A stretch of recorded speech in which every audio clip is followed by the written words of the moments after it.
Welcome to the 21st installment of Nostalgia Snake. A look at 2000's revivals of 1980s properties, revivals now so old they're also quite nostalgic. Hence the snake of nostalgia eating itself. This week, a fan-favorite Transformers creator is joined by a skilled fanfic artist to create what might have been a record amount of Transformers fan service for one series. And if you have any suggestions for the future, let me hear them. Just contact me on Twitter. While Dreamwave's 2002 relaunch of the Transformers property was a sales success, some die-hard fans were irritated by Dreamwave's decision to keep the production in-house, with the studio providing not only art and colors but also stories. The initial miniseries was written by Chris Saracini, with Dreamwave editor James McDonough stepping in to plot the sequel series under the pen name of Brad Mick. Even if most readers were genuinely impressed with Dreamwave's top-notch production values and anime-inspired art, diehards argued for a return of the most celebrated writer from the original Transformers comic. And while Bob Budiansky, who wrote most of the early issues and provided character profiles that defined the classic Autobots and Decepticons, deserves his place in Transformers history, the dedicated fanbase insisted on the return of his replacement, Simon Furman.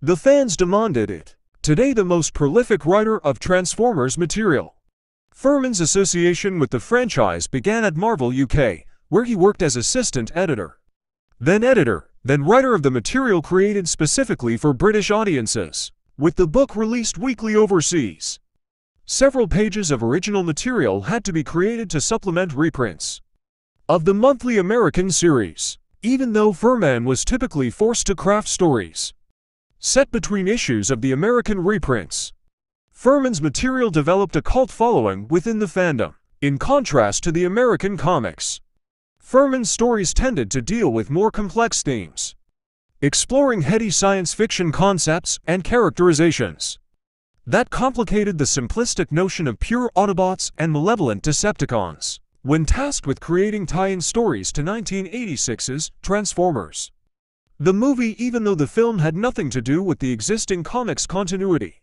Furman not only crafted some entertaining time travel tales involving the next generation of Transformers, but he also developed an elaborate origin for the Autobots, Decepticons, their home planet Cybertron, and the planet Eater Unicron.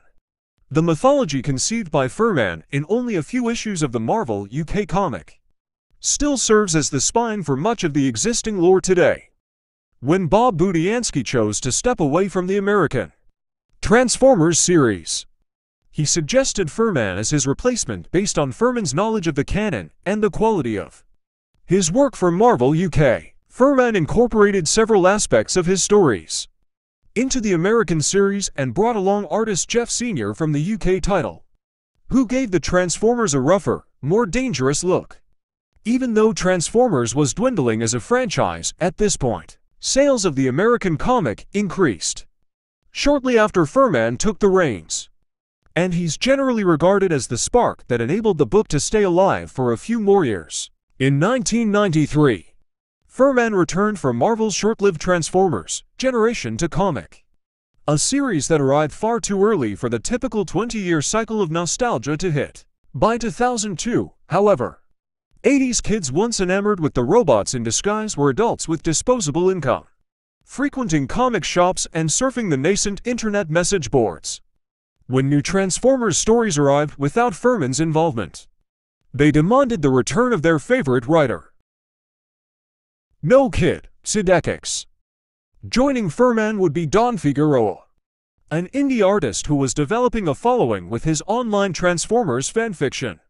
In case anyone was hazy on the For the Fans concept, a preview special for the miniseries had text pieces from both Furman and Figueroa expounding upon their devotion to this property and their hope that fans would accept their attempt at creating a best-of version of the Transformers origins, pulling from various sources. Oddly, neither stated a desire to sip on fanboy tears if the audience didn't respond to their story. The remit for their miniseries, The War Within, was to expound upon the early days of the Autobot-Decepticon War, years before they crashed onto Earth.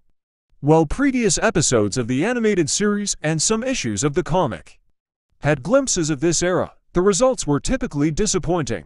As many fans complained, the character's Cybertronian look still maintained elements of Earth vehicles, which didn't make sense, as the robots had yet to adopt Earth forms. Truthfully, the Transformers prequel versions never looked quite right, because these stories weren't the franchise's real focus. The alien environment was backstory and not an element the artists had much time to develop properly. The focal point had always been getting the Autobots and Decepticons to Earth as quickly as possible to feature their transforming vehicle modes. Figueroa devoted himself to reimagining the cast and removing earthly influences from their designs. His goal was to keep the characters recognizable, but also to create logical and practical alt modes that made sense for Cybertron. This concept is nothing new today. Hasbro now releases Cybertronian versions of the cast as action figures, and a trilogy of successful video games in the 2000s from High Moon Studios were set as prequels. But War Within was unique for its time. Fan response to Figueroa's redesigns was so positive Hasbro even released a line of toys based on his work in their Titanium series line.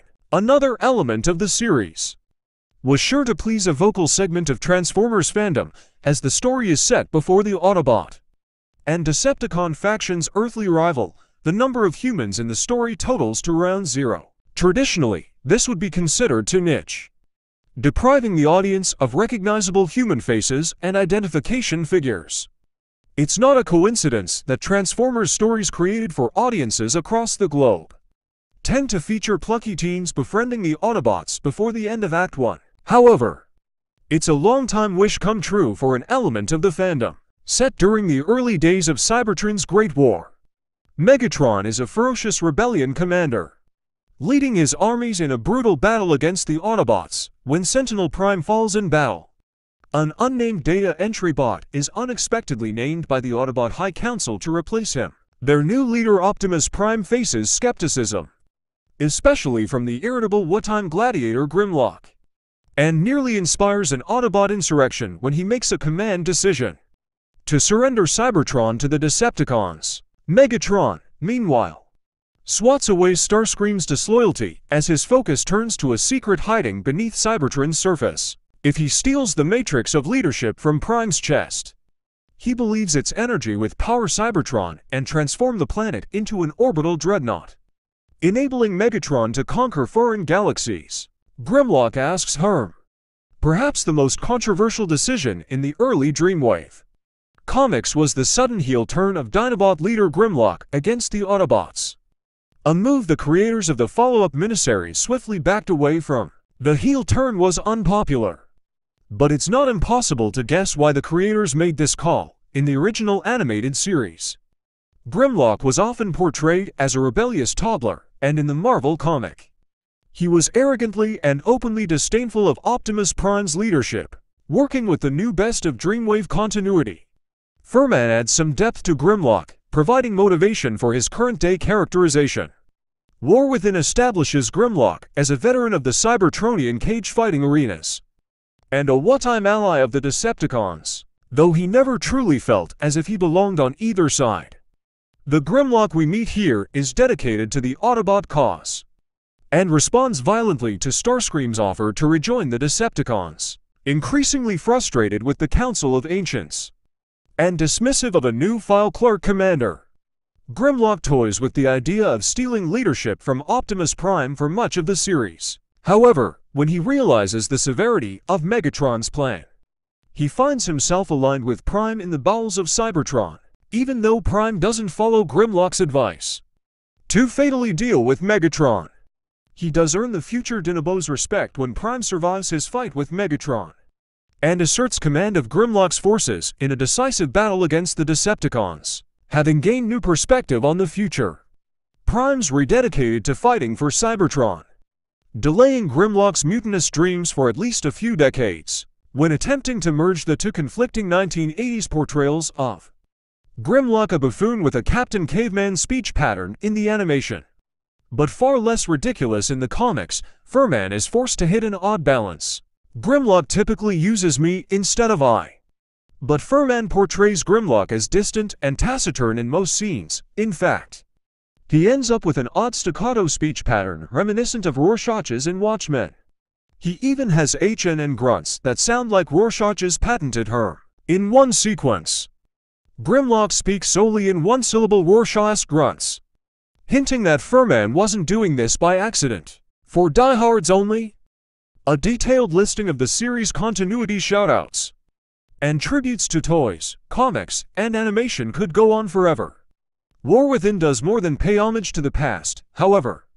The series makes its own contributions to Transformers lore. The concept of Megatron once competing in gladiator games was an obscure bit of Marvel UK trivia, but since War Within, it's become an essential part of his origin in various reboots. War Within is also the first official story to use the term Seekers for Decepticon jets. This was once only internet lingo amongst die-hard fans, with hazy origins going back to the 1980 for JCPenney Christmas catalog.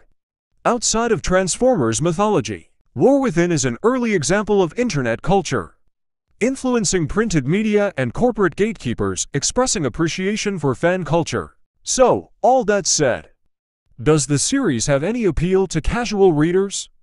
The production values are as impressive as most Dreamwave releases of the era. The color palette successfully channels classic anime, and the art team of penciler Don Figueroa and inker Elaine too is reminiscent of Joe Madureira and Tim Townsend's groundbreaking Uncanny X-Men work. The storytelling is occasionally choppy, however, and the transformation sequences would have benefited greatly from having some type of ghosting effect on the in-between sequences. These pages read as if one Transformer is standing in the foreground, while 2 or 3 odd-looking Transformers with the same color scheme pose awkwardly behind him. Furman's story has well-considered character arcs and intriguing stakes for the cast. It's also so heavily steeped in the lore, so concerned with setting up the future and showing off as many characters as possible, that readers run the risk of getting lost. If this had been the initial Dreamwave Transformers release, at least some percentage of those casual fans who simply had warm memories of the cartoon